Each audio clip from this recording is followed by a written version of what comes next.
Cam Gilly Flea, where Cam you Gilly gotta Jr. be, dude.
I am Cam Gilly, and I own a shop here in Portland called Air, and I also run local flea markets here in Portland, Oregon. Shit, I'm your dad. Kiss your dad, baby.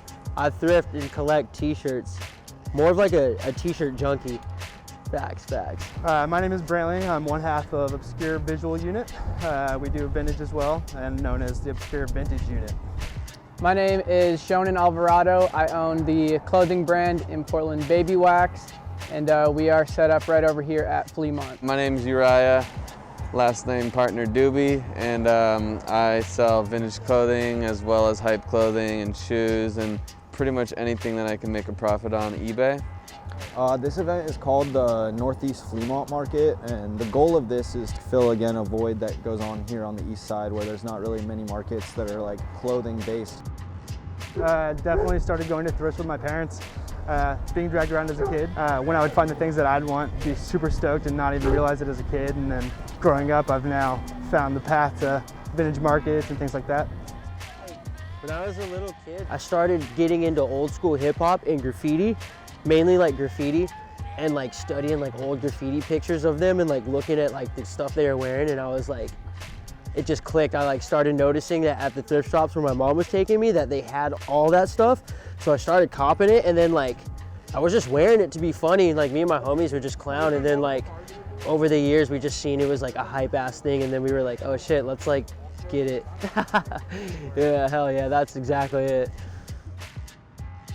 So I started out as a kid selling a lot of stuff on eBay, like doing hats, sports specialty script, teams and all that shit. So how I got into vintage was when I moved here, and Cam had his thing going on with Air, kind of just like exploring that and the Portland scene. And I feel like vintage has grown into this crazy thing where it's more than clothes, it's community. It's it's just a lot more than clothes. How I got into selling clothes was just by collecting at first, you know. Initially, I was into streetwear brands like the Hundreds and Diamond Supply Co. and Huff.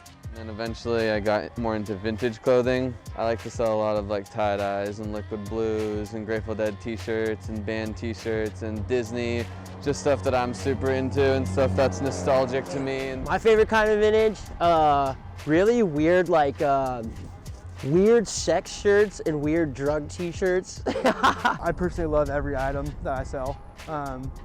I would wear every single item that I sold because it reminds me of something growing up. It reminds me of my parents. It reminds me of things that I've seen on TV back in the day.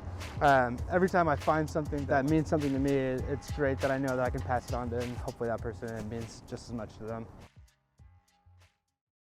The pandemic has definitely changed the vintage market. Before the pandemic, like you could go to the bins and you could be basically a Tasmanian devil. You could go there and get your aggression out and just like rip through bins like as fast as you wanted. You could take whatever you wanted. It was basically like a free-for-all. Like it was like as long as you had it in your hands or touched it, it's yours. It honestly has kind of expanded the price of certain items, but the people that have been focused on having items that were like very sought after and like kind of like those high-priced eBay selling items, they've only gone higher and higher as the coronavirus and like lockdown got crazy, you know, like we saw t-shirts that were worth $300 go upwards of $1,000. A lot of $80 cartoon t-shirts are now $100 to $50 to $300, you know, which is absolutely absurd, and it wouldn't have happened had we had this lockdown.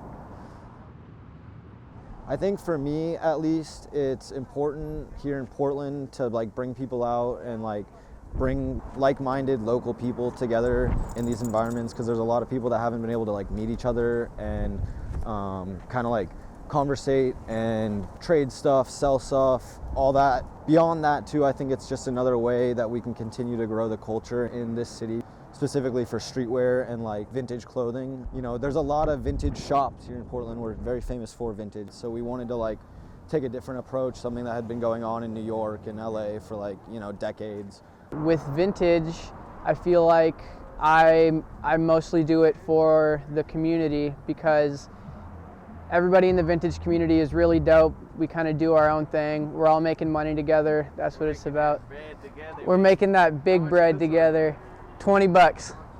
I do it because I love it, and I love it because it's like it brings a joy. It's like I know that like this shit was like sitting in like somebody's basement, probably getting like soaked on by like water rain when it rains, or like a crazy rat infestation, and it's like the fact that it like survived wherever it was for so long, and then it like came to me in a bin, and it took 20 or like 30 years, and it all led up to me standing in front of this bin and I got it. It's like, that shit's hype. For me, hosting events, the best thing is seeing everybody else kind of like enjoy it, and like when I see all those story shares of like, at least for these, of all the stuff that people have found, sometimes I'm like, fuck, that was there, like I didn't see that.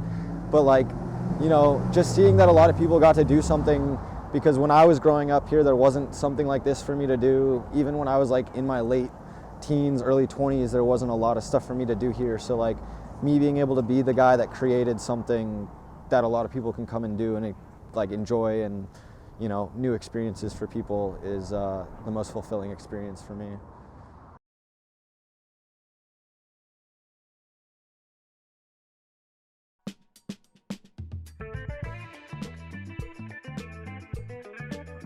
My favorite part about vintage is pulling it, seeing an item in the bin and pulling it, and just the excitement that comes with that.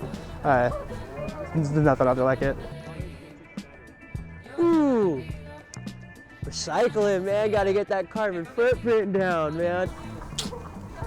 Timeless? That's probably it.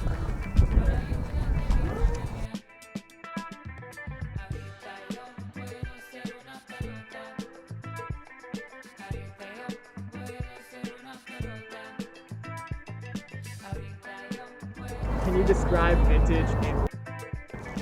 Man, in one word or a few, I'd say probably like, heroin. as grim as it sounds, or like weird, heroin. It's just like, it's like you gotta have it once you get that taste. Got to, for sure.